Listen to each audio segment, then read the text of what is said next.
Welcome to New Home Insights, the podcast from John Burns Research Consulting. I'm your host, Dean Worley. If you want to follow market trends, demographics, capital, new ideas, and endeavors that touch on housing, we're going to try to make sense of that every couple of weeks. Let's go.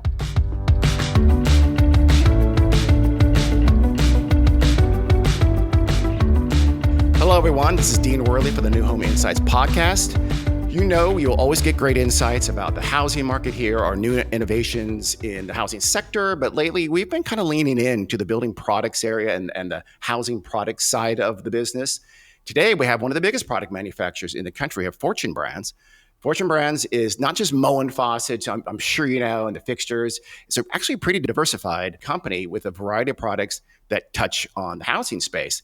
Nick Fink is the Fortune Brands CEO, and he joins us for the podcast today. Nick, how are you doing this morning? I'm doing well. Thanks for having me on. This morning where I am, but where you are, you're in Chicago. Am I right? Fortune Brands is based in Deerfield. Yep, we are just outside of downtown Chicago in Deerfield, Illinois. We're actually going to be there in a couple of weeks.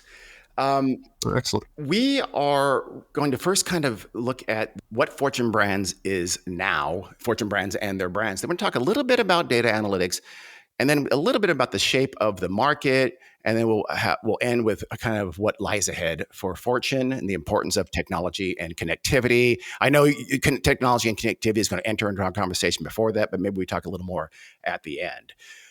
Let's start, though, with Nick. Nick Fink, CEO. Tell us a little bit about your journey to Fortune Brands. Sure. Be happy to. And I guess maybe in my journey, there's a little bit of the clue to Fortune Brands as well. And so by training, education, I'm a lawyer. So I actually went to law school, not originally from the Chicago area. Actually, in fact, I'm an immigrant to the United States, very proud one. But came here for law school at Northwestern. And from there, pretty typical track, went to a large firm, practiced there for, quite a number of years. And, just at a point in my career, just after making income partner, I had an opportunity to join this company called Fortune Brands. And that was back in 2006, what we today call old Fortune Brands, which was really this big consumer conglomerate. But, in that, a little bit of clue to the future. And so I actually joined on the spirit side of the business. At that time, Fortune Brands was what is currently known as Fortune Brands. It was the home business and security business. We've grown in many different ways since then, but also had a golf business, which was Acushnet, Titleist, and FootJoy, and then a spirits business, which was the Jim Beam business. So I actually joined the Jim Beam business, which was all about brand. And I joined at a time where the company had done a very, very large, actually the largest acquisition in the company's history. It was a $5 billion acquisition, and they were knitting this new company together. And it was some of the legacy talent from both companies, plus some new talent that was brought in to help that happen. And so I joined as part of that wave and went through this massive integration. First practicing as an in-house attorney, and it was so much fun. I mean, we were just buying things, selling things, redefining this portfolio. It was the most fun I had in my career up to that point. And after a few years, was asked the question, did I want to do that forever? And I thought, well, if I knew I wanted to practice law forever, I probably would have stayed at the firm. That was a pretty good place. I left because I wanted to learn more about business. And so I said, no, I don't know what I want to do forever. That's why I'm here. And so they said, great. Well, if you want to learn this business, you have to go into marketing. Like just brands are at the DNA of what we do, and you have to go into marketing. So I did some time in marketing, global brand director, then became a GM. I ran Canada. Then for a time I ran corporate development and M&A and strategy. Then went off to live in Sydney, Australia, and ran Asia Pacific and in South America. And at that point, around that time, the company split up and became much, much more focused. And so the golf division was sold. Fortune Brands Home and Security, this is what is our business today, was floated as an independent public company, and Beam became an independent public company. And at some point it was sold, and I worked for the acquirer, very gracious people, for about a year, but very large but privately held business. And I missed a little bit of this public company dynamic, and had an opportunity to come joined this team, and of course knew people here from the time, so joined and moved into the water business at one point, and was part of the rejuvenation of the Moen brand and the building of the House of Roll brand, which I can share with you, and then into the CEO role a little bit later on. You mentioned you ran the Canadian division for a while. Is that where you immigrated from Canada? And now I'm actually I'm a bit of a mutt. I was born in South Africa, spent about half my childhood there, and then my family moved to Paris, and so I then grew up just outside of Paris and went to middle school, high school, and a couple years of college in Paris. So on a good day, I'm confused about where I'm from. I was trying to identify. You have an accent when you say master, and those long A's I could not identify. So that makes sense. It's kind of a mishmash, isn't it? Yeah, that is a little bit of that. Okay. Still trailing behind me. Were you a big whiskey aficionado? Were you sad when the Jim Beam part went away? Or are you just? I sort of, it was interesting. It's actually a super interesting question. I love those brands, and they're all about storytelling, a lot of heritage, and many of the brands more than a couple hundred years old, and you fall in love with the stories. Many of the families still involved. I think when I was there, we had 5 families still working in the business from founding. But there's an age and stage to your life, and that was sort of a lot of fun in my 30s when that was a lot of what it did was sort of socialize, go out, and actually as you enter a stage of your life, it really becomes about building homes and renovating homes and providing for your family. This is sort of the age and stage that I find myself in, and our brands are incredible here, and with incredible heritage and technology, and a much bigger innovation component because they're very functional brands. And so it was sort of an interesting time to make that switch because it was really just at that point in my life, I have 4 kids, and you're sort of entering that phase of your life. And so it probably drives my wife crazy because now I have an opinion on all things home and decor related, but I have a real passion for it. Yeah, I'd be the one guy at Jim Beam who hated whiskey, so that would never work for me. So let's talk about just at the kind of the 30,000 foot big picture level, what the focuses of Fortune Brands are now, and then we'll kind of walk through one at a time those key areas of water and security and outdoor. Yeah. So we as a company, we operate today in I'd say two large segments is probably the easiest way to think about it. One is the home space, principally in the North American market, the Asian market, and a bit in Europe. And then in the security space, with our security business, which we'll get into, which is also a very interesting space. And so that's kind of the big backdrop. We really, really like those markets. But we think that there are things within those markets that are even more interesting. And so I know you and I will talk about the market a little bit. The way we approach those spaces is through 3 big business segments. One is our water business, so really underpinned by the Moen brand and the House of Roll brands. So very kind of, let's say, at the entry of premium all the way up to ultra luxury. Very functional, very innovation led. Second is in our outdoors business, which is largely material science oriented. So think about very high performing exterior doors, high performing composite decking, things that, we sometimes talk about supernatural, like we love what's natural, but this is sort of the next level of performance is sort of our supernatural products. And then our security business, which is both historically portable security. So think, Master Lock attach very small packets to secure things. Century Safe, our safes business, also leading business.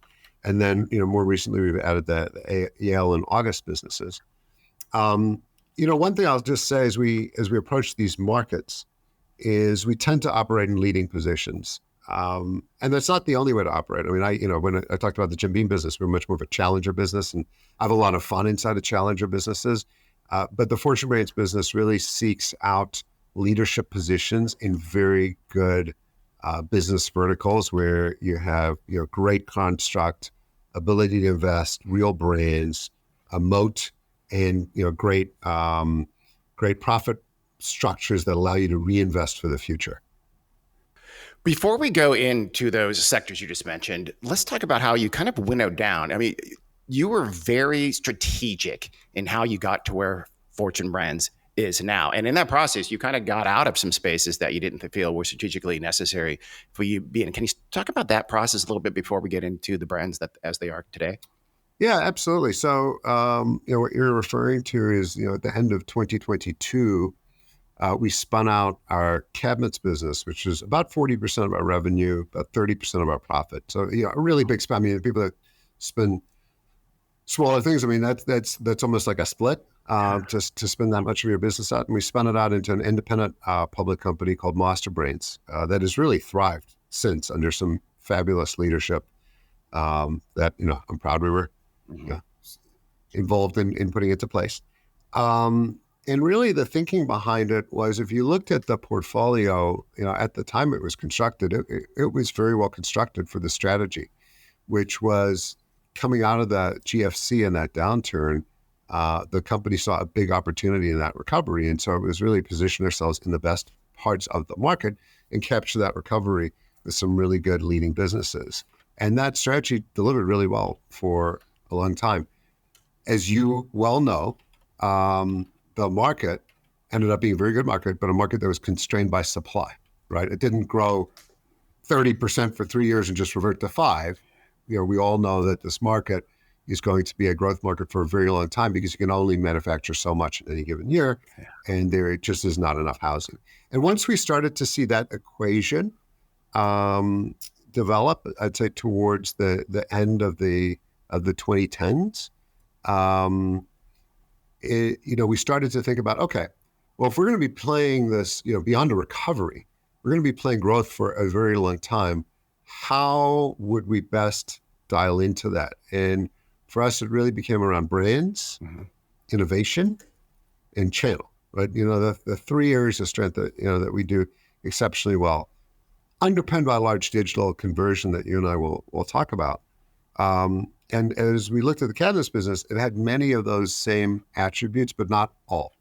Right? I would say the channel participation and channel strength, very, very important. The digital transformation in a different way, very important. The brands are more an organizing system for the trade versus sort of a consumer brand. And so you could start to see that strategic tension pulling at the business, just even as we executed it. Operational excellence is absolutely critical for the cabinets business.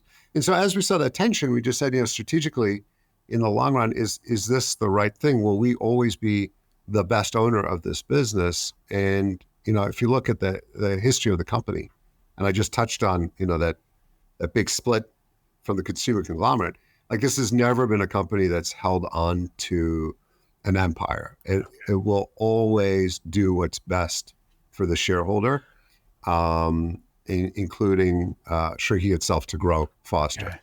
And so that was the decision we took. A very supportive board, whose biggest concern was, put great companies out to the world and make sure it's in great health when you do that. And so we went and executed. And if you look at the performance of both businesses since, it's created a lot of shareholder value. So I think I know the answer to this question, but I want to make it really clear. You did have an underlying strategy and an underlying, I guess, motivations and reasons for going to where you are now. Sort of focusing on what you're focused on now. I mean, was there anything that was the most important factor, like growth potential or profitability, or they just really hung together and it's what you did best? Or was it all of those things? Yeah, I would say, again, as we looked at the areas we like best, we want wide moats around our business. One of the widest moats you can have is from brands. When a consumer or tradesperson absolutely insists on having your brand over other brands, that puts a big moat around your business. And so that was critical for us. In our space, brands are built on the back of innovation, right? And so spaces where there is room for innovation, where you can functionally add and create value over time, whether it's for consumer or for the trade, absolutely critical. And then we love our complex channel because we do it well. And we feel like we want to be a better and better partner to channel partners all the time. And not everyone knows how to do that. And so that was the third element. And then as we looked at the marketplace, we said, we really like these underlying markets. As you know, it's been a tough few years with the COVID disruption, but housing fundamentally is just underbuilt. Supply and demand. This will be a growth market for a long time. Same in security. Like there are growth tailwinds to the security business we like very much. I won't say but, I'll say and. Within that, there are secular trends. Or there are idiosyncratic trends that will drive even faster growth. And that's something we call supercharged categories. Okay. And we really like those. And so we wanted to dial, and still want to, dial the portfolio increasingly in to those supercharged categories. So for example, anything that's connected, anything that has a sustainability tailwind where the business will grow because we're helping not only do good, but we're going to do well by doing good. Material sciences, right? Where engineered product is replacing, natural product because it's going to perform better over time. Luxury, right? Another consumer megatrend, last 20, 30 years. I mean, look, Elon Musk and Bernard Arnault seem to compete for who's the world's richest man. And we focus a lot on technology, but luxuries deliver the same kind of value creation, right? We love these mega trends that underlie our markets. And so that was the other piece. And that led to the next evolution of the portfolio, and will lead to the continued evolution of the portfolio as we dial that up more and more and more. So sort of brands that were really hard to replace and had great just name recognition, but also brands that are going to be in spaces that have all these tailwinds to them for growth. Is that kind of exactly? Okay, absolutely. That's good. Yeah, that was. Like I said, that's why I wanted to preface it, because you and I have spoken before, and you're very strategic about where you want to be and then go there. And because it had to be painful to disengage from one of the biggest cabinet makers in the country. Yeah, it's something that on paper. Yeah. Oh, really? It was a great idea. And when you're actually going through the throes of the execution, firstly, credit to our team here at Fortune Brands, who have an ability to deliver that is just unparalleled. I mean, once we announced that, and we kept it very, very quiet. So beyond a handful of people, no one here knew about it. But once we announced that, my job with the separation itself was largely done. I mean, my job was then to turn to how we were going to run this new company. The team's job really then fell to executing it, and they did it in a record time. I mean, I think it was from an announcement on April 22nd, the business was spun by December 15th. Wow. If you look at any benchmark, that is near impossible. And they did it with excellence, and both have been successful. So, that was hard. But I think more importantly, what you're getting at, Dean, is you do these things, there's dyssynergy, right? You're creating a whole new public company with a whole new set of public company expenses. And you better be absolutely convicted that will create more value. And in this case, it has.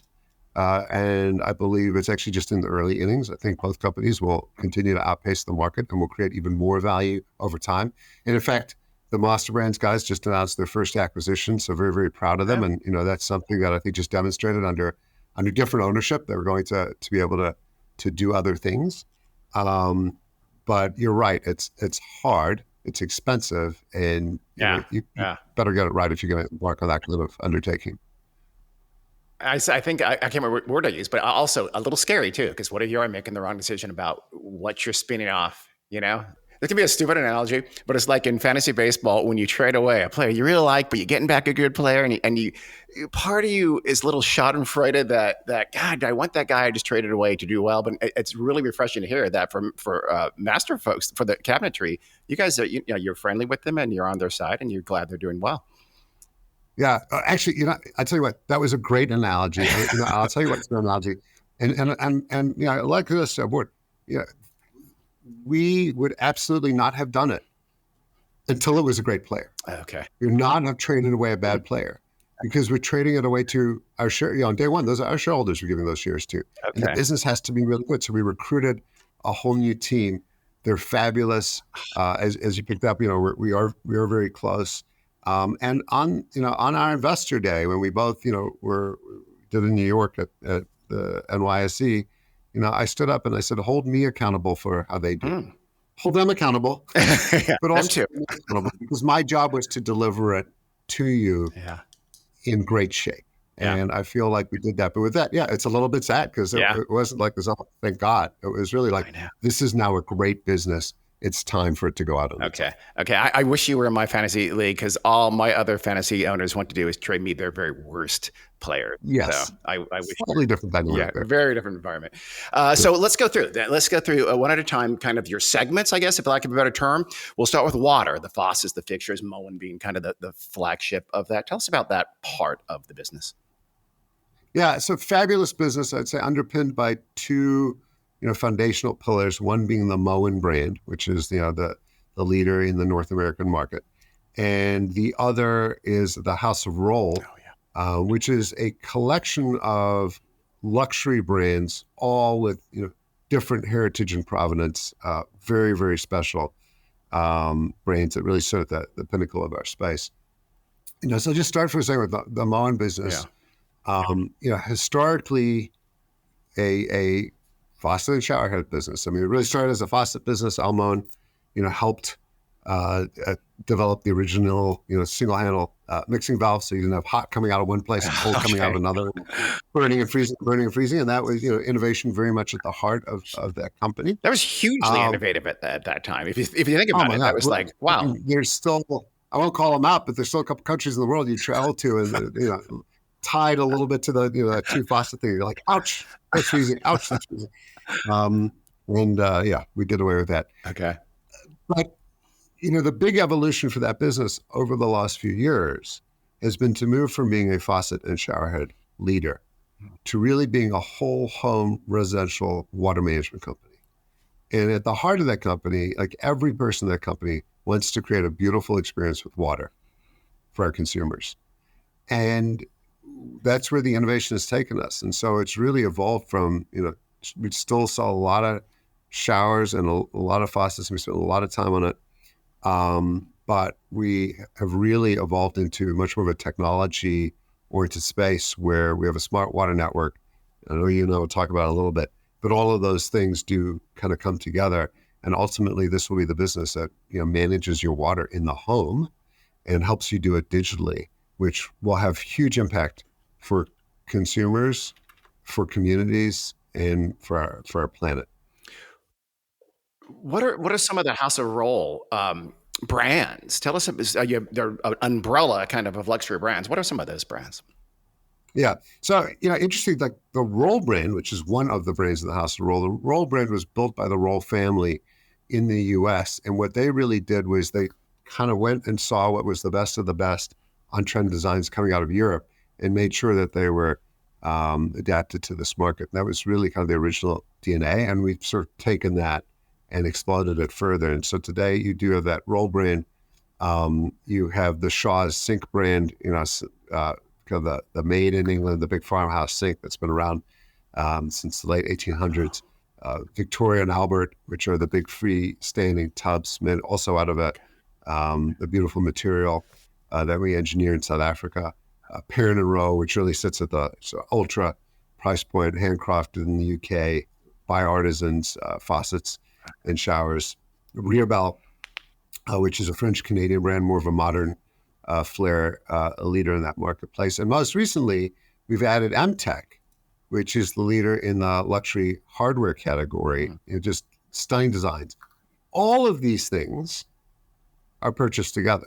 One of my designer friends said to me, I was House of Roll before you were House of Roll.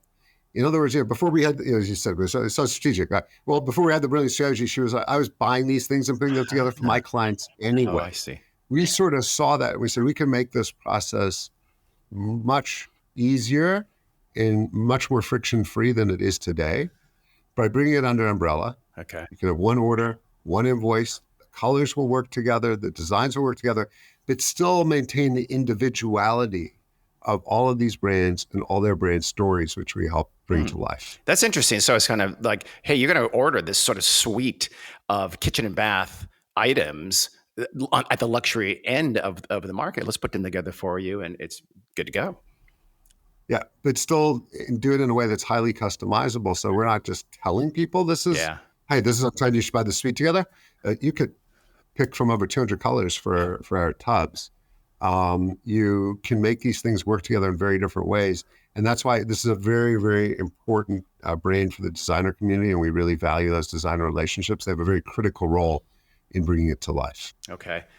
Let's talk about the material side of it. You make doors, both indoor, outdoor doors, but you mentioned a minute ago, it's really more of material science division within Fortune, Yeah. I guess. Tell me what that means. Yeah. So it's this we call outdoors. So no interior doors. We Oh, sorry. stay far away from interior doors. And actually, it's a great reason. Interior doors tend to be a very commoditized, Mm, sort of value product, not all that differentiated. okay.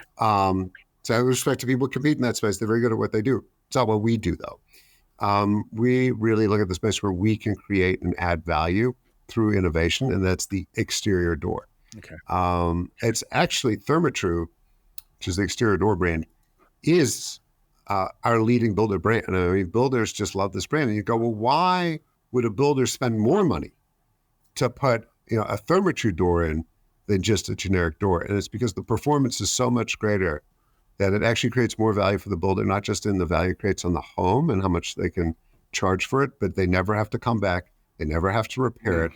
We test these doors by putting them almost, you think of a big plexiglass room, Mm-hmm. we'll put a door in it, we'll fill it to the brim with water, and not a drop comes out. We'll do the same with a wooden door. And of course, Wow. it's leaking.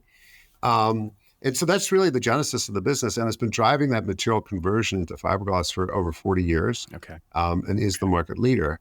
And so we, a few years ago, acquired the Fiberon brand, which is a composite decking brand, because we saw the same journey with the same customers, by the way.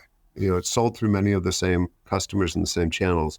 And we saw the ability to kind of bring that to life with our innovation and brand building over time. And then the third big pillar of that business is Larson, which is the leader in exterior doors. Okay. Sorry, not just exterior doors, but screen doors and storm doors specifically. And what we liked about that business is, it's an interesting consumer insight. We also have a business called Solar Innovations. And Solar Innovations is the very large opening doors. Occasionally we'll see a celebrity, in the mansion section of Wall Street Journal selling a home, and we're like, yeah, we know, we did that home. So very high end. And that consumer trend, which is on fire, is people want light and air, and they want this indoor-outdoor living. But not everyone can afford 6 figures to do that. And what we saw with a brand like Larson, which again, leader in the space, was what a storm or screen door does today is less about insulation that a Therma-Tru door is going to give you anyway, but it's about having that light or air experience in your house. And that brand has some really great technology. And so what we brought together is all the technology of a Larson, a Solar, Okay. a Therma-Tru, starting to build integrated door systems, not just doors, but door systems that give consumers all of that. And so that's really at the ethos of that business. Okay. That indoor outdoor connectivity that's become hugely popular. Yeah, exactly. And if you were at ABS this year, you would have seen for the first time, like, these technologies actually not just sitting alongside each other, but working together in single suites of products. Okay. Do you make any outdoor exterior doors that will shock a solicitor, even though you have a no solicitation sign on your door? And if you don't, can you?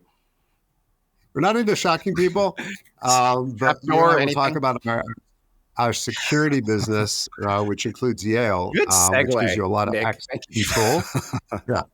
And that is where the space is going. I mean, people will, increasingly think around functionality of the door and the ability of the door to not just protect you and your household, but to provide you with security and privacy. Okay. So great segue though. Honestly, let's talk about your security aspect, your locks, your master locks, your Yale. That's kind of the third pillar of your brands. Tell us about that. Yeah. So, Master Lock, very long been part of the portfolio. I mean, obviously, from middle school on, when you get your first one, Yeah. it is the category leader. Alongside that business, for a number of years now, we've owned Century Safes, so the leader in safes. Again, there are a lot of safes out there. The pinnacle of safes is to be fireproof and waterproof, and that's really at the heart of what we do, which again, very technology and innovation driven.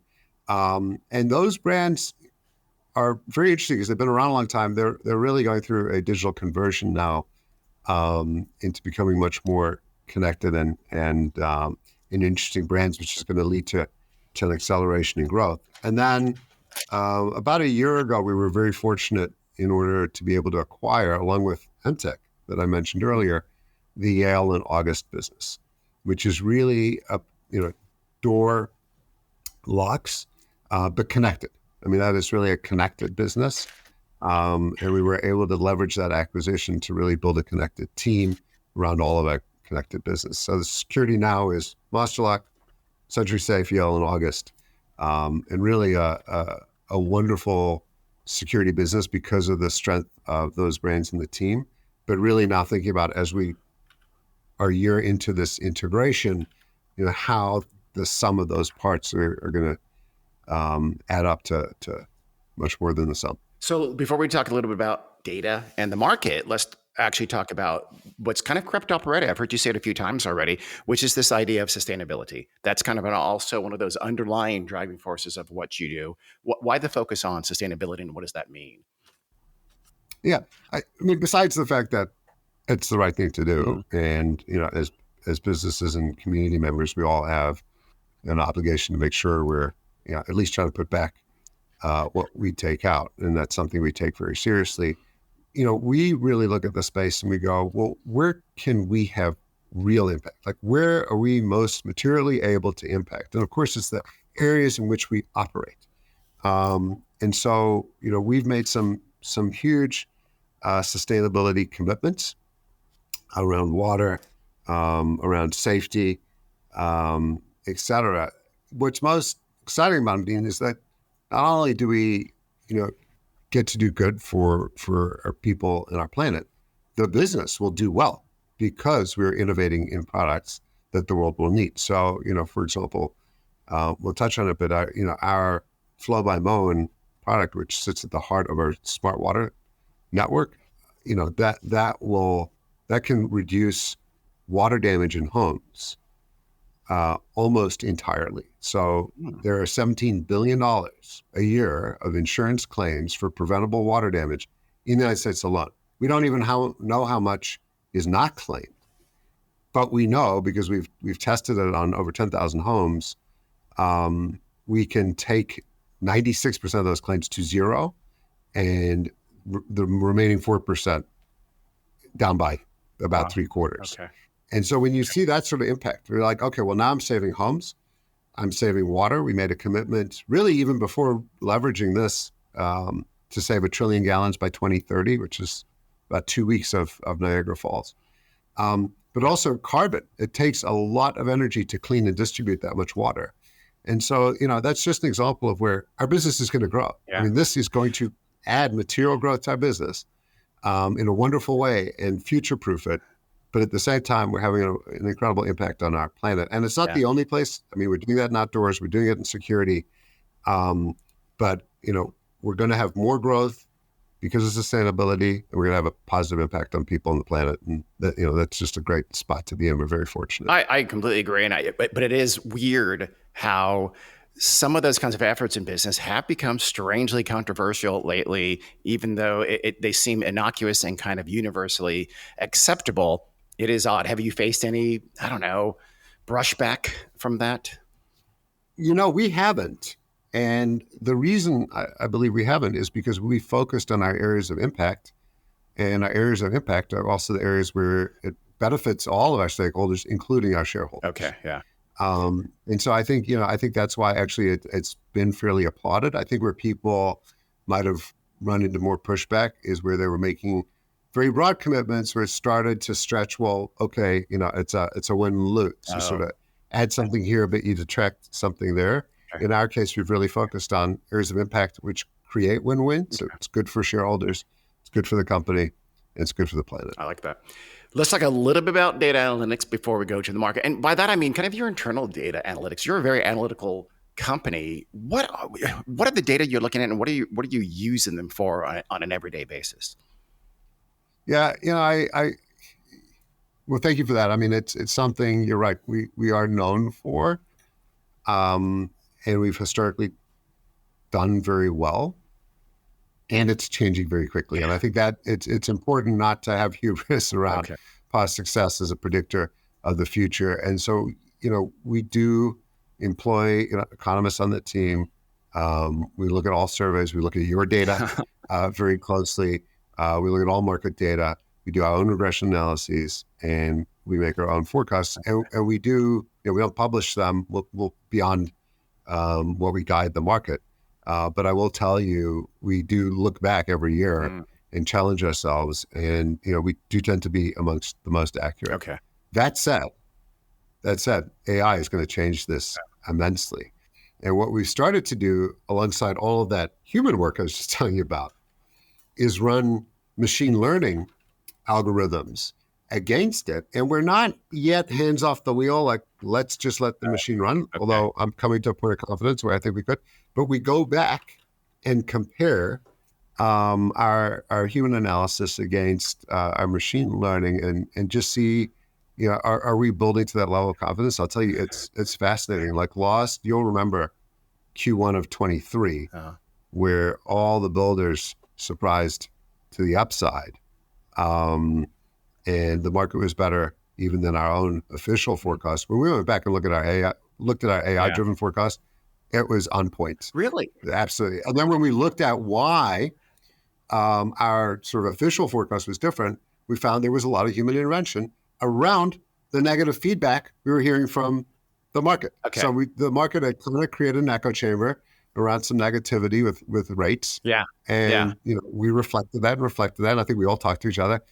AI machine has none of that, and actually got it right. And so it's really fascinating. So I think yes, historically we've been good, but I think we need to challenge ourselves in this very fast moving world to be even better and better and faster at it. And I remember correctly from the Q123, that was sort of rate driven, where they had a little pop down in rates. And I mean, do you expect one day soon where AI is going to be able to predict those incredibly critical variables to the housing market, like rates? Because if so, tell us, please. Yeah. I'll give you ours, and then my broader view on the world. I think today our model could certainly be sensitized. You said, well, if this were to happen, when what? So it's not telling you this is when rates are coming down. It's saying if rates came down by this much, here's what the market would do with quite a bit of accuracy, and here's where your trends are going. That said, I am starting to see human simulation AI that is multi-variable that, will start to just, kind of predict consumer behavior. I'm not sure I would go try to predict Fed behavior. I think it's just a small group of people trying to interpret a lot of data from a lot of economists, and ultimately a small group of decision makers, actually a large group of people. Yeah. But, we'll get closer for sure. Okay. It's fascinating, but also a little scary. We've all seen Terminator.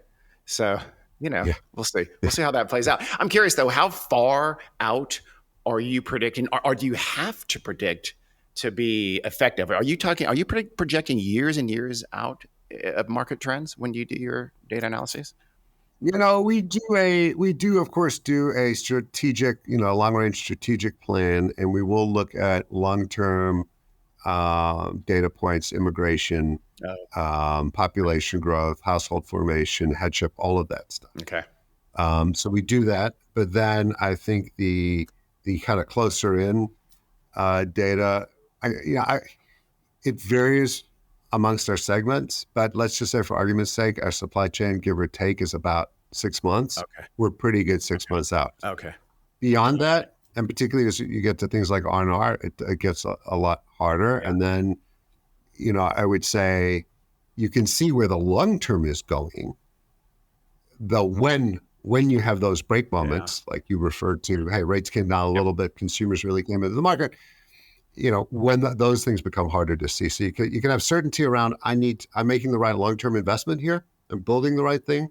Now, one of the things we pride ourselves on is I can manage the P&L with agility to navigate what, might be a great tailwind or a headwind to get me to that spot. And that's part of our job as a management team. It's interesting too, because it might not be, like I said, a black swan or something like that can happen, and no one can predict that, not even AI. But if you have that in the model and AI has already told you, okay, if that happens, here's what to expect, you're almost going to kind of hit the ground running, because that just happened. What did AI tell us to expect from that? Boom, let's act on that.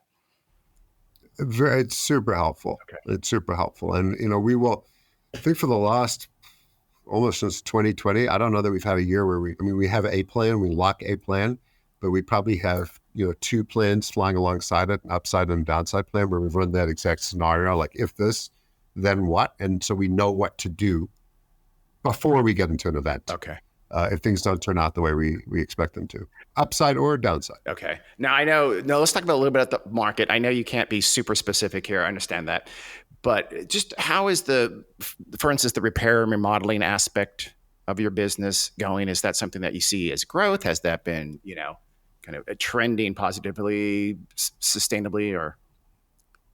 Yeah, I'll sort of reference what we said on the last call. Firstly, we do love the underlying market. I mean, there are either not enough homes, and the homes that exist are the oldest they've ever been. Yeah. And so, and now a lot of consumers are either locked in with no mortgage or mortgage is below 4%. And so, you are going to see both new construction and R&R. I don't know that there's a question about that. Okay. I think that this has obviously been an incredibly disruptive few years for consumers. And so I think what we're seeing out of that is builders as businesses, very well organized, are continuing to build, sort of, no matter the tailwind up or down, particularly in single family, we're most focused because they see that long term and they know those houses are needed. The consumer, I mean, it's just been given a lot of money that had some taken away from inflation and rates, then had no travel, then travel opened up. And so you're just seeing this incredibly disruptive few years that is starting to now normalize out.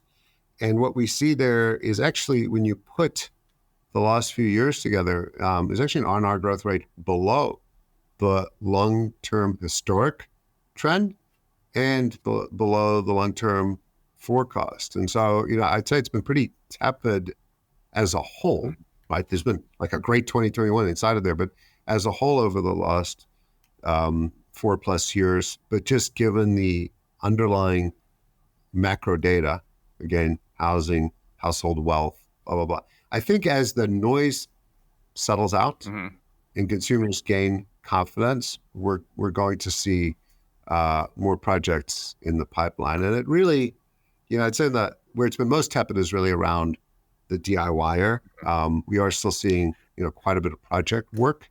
And I think because those longer term projects just need to be done. And I think that will all snap back. The when is always the hardest part to call. And that's why we manage the business with agility. Do you see more business growth in your sectors when there are transactions? That is, I would think so, that when someone buys a home, resale or new, that's when they're more likely to change out. It really is very category specific within the different categories. And in ours, it like actually, pre-GFC, that used to be a big driver. It's really fallen to a much lower regression in our analysis, and we find it's much more around consumer confidence, kind of confidence in the home, value to equity. I think there's some very interesting developments around ability to access your home equity that could happen. Fannie and Freddie are working on some very interesting things that could help people unlock all this home equity. So I think it's much more around things like that than the transaction where, our products tend to be purchased to be enjoyed versus, purchased to sell, like sprucing something up with paint or, I just bought it and I really hate that. I got to change it out. Yeah. Ours tend to be over the life cycle of the home. Okay. How big a part is the new home sector of your business? If that's an impossible question, do you have a sense of, is it? Right. No, it's about a third. A third? Okay. It varies depending exactly on the segment, but anywhere between high 20s to low 30s in any given year. And again, mostly focused on single family and it's sort of the higher end of multifamily. Okay. Yeah, that makes sense. What is your take? Just we do our take. Everybody has their take. How do you see the size, the growth of the housing market? We know land is super scarce. We know where the growth markets are. What's your kind of take on the housing market, let's say, near future? Again, you do just need the homes. And it's interesting, I think, as thinking's coalesced, you really see actually a lot of developed economies, and there's just not enough homes, and probably driven for very similar reasons. A lot of added expense to building. There's more regulation. Things are getting done. We're fortunate in our key market in the U.S. that you have very excellent home builders that are very well organized, very well capitalized, with whom Fortune Brands enjoys very, very good relationships. And so they've proven out, even through this very disruptive period, that if they keep building, there are consumers that are going to absorb those homes. And so at times they're building everything that they both sold instantly. Sometimes it's spec and it gets purchased pretty quickly. But I think they've been able to demonstrate that model works. And so I see that continuing because we simply have to, we have to have more homes. This is also going to be an impossible, horrible question. Let's do a plus and a minus in terms of the market. Is there one thing that you think is the biggest threat? And is there one factor that you see as kind of what makes you the most optimistic? Yeah, look, I would say in terms of a threat, you can point at rates, things like that. I think more than anything, it's uncertainty. Okay. Even where rates are today, historically, it's high versus the last few years, but it's not historically untenable. Consumers have proven that housing markets can grow at these rates, but it's the amount of change, the amount of chatter about the amount of change. I think uncertainty keeps people on the sidelines, and eventually this too shall come to pass. Conversely, what gives me optimism is actually, no matter what we may tell people from time to time, especially in election cycles, the economy is actually very healthy, right? And we may slow it with the rates as they've been, which is exactly what the Fed's trying to do. But if you look at the underlying fundamentals of this incredibly innovative economy in which we're in, particularly in the United States, with the potential of productivity that AI is going to drive, there is a very, very fundamental strength in economies, and I think that it will eventually win the day. And so as those two things come together, I think just a little bit of calm and that continued underlying resilience. And by that I don't mean there'll never be a recession. You may slip into those or not from time to time, but what we've proven is we work our way out of these things continuously. That's what continues to give me very long-term optimism. Yeah, and there is with mortgage rates, with Fed rates the way they are now, there is room to come down. Once inflation is a little more tamed, there is room to come down, and that's the classic lever for ginning the economy back up. So that's kind of a good feeling. Okay, so let's wrap it up, Nick, with kind of that look into the future we teased at the beginning, especially as it involves kind of technology and how you're making this like you said, doors and locks are becoming connected. What does that mean for Fortune Brands? Well, it's, firstly, as I alluded to in the beginning, like everything that we do starts, with the consumer, whether it's a customer, ultimate end consumer, and what is the value we're creating? We kind of joke around about it's the Internet of useful things in our company. We don't want to just put stuff out there for the sake of saying, hey, we put it out there, it's connected, but actually really get to what value does this create?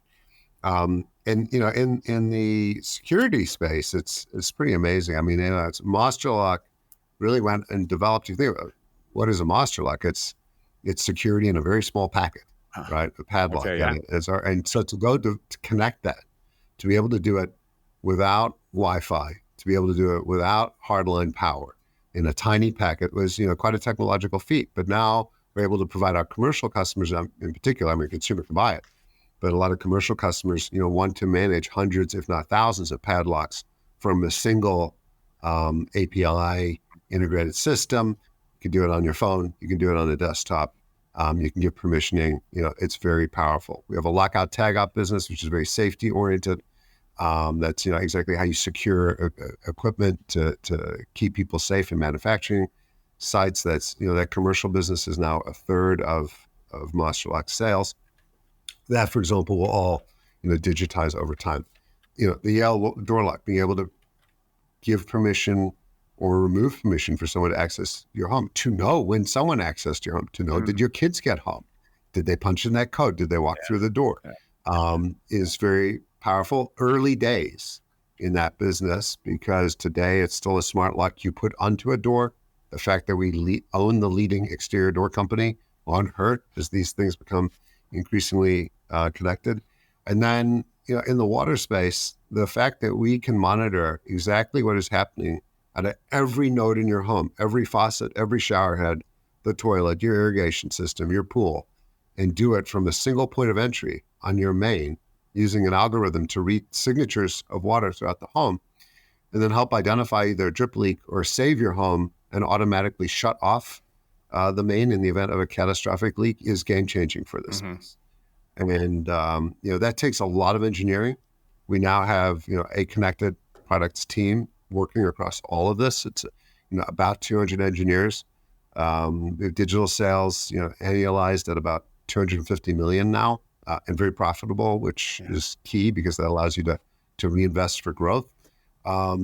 So it's a real business, and it's a business growing at a much higher rate than the rest of the portfolio, as you would expect. And as that growth rate continues, it's just going to become a much bigger part of the business. So we're very excited about it. It's funny, the ripple effects too of that, because it does mean your whatever junior high or high school age kid can't sneak home at 2 a.m. or 3 a.m., but it also means when they are home and when they're not home more than exactly. you did. Exactly. And I'll tell you a final story about my college-age daughter was delayed on a flight for 8 hours. She wasn't happy. And so at some point I said, I'm going to go to, you're going to have to grab an Uber.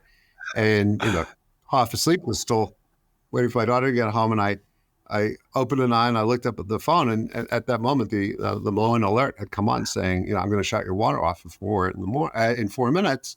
And why? Because a shower was running at 3 a.m. And, it's used to the shower running. It's used to that signature. It knows that it shouldn't happen at 3 a.m. Now, I knew my daughter was home. And I was able to say, okay, don't worry about shutting it off. But we've actually found that consumers are installing these in their parents' homes. So they have an unobtrusive way of knowing, did mom and dad get up this morning? Did they go to the bathroom? Did they brush their teeth? Did they have a shower? And if I can see all those things happen, then I know they're safe. I don't have to put a camera anywhere. I can just see the pattern of life, right? Because water's essential. And there are use cases we couldn't have even imagined when we started down this road. I hadn't thought about that. It goes both ways generationally, doesn't it? Your younger generations and that's interesting. Okay. Yeah. Well, yeah. Hopefully your parents aren't sneaking out at night. and kind of they can. I hope. Yeah. Well, Nick, this has been, as always, these are kind of an education for me. I hopefully our audience got a ton out of it as well. I know I did. Thank you so much for coming on. Yeah, well, thanks for the interest, and I really enjoyed the conversation. Great. I'm glad you did. This has been Dean Worley for the New Home Insights podcast. We'll see you again in a couple of weeks.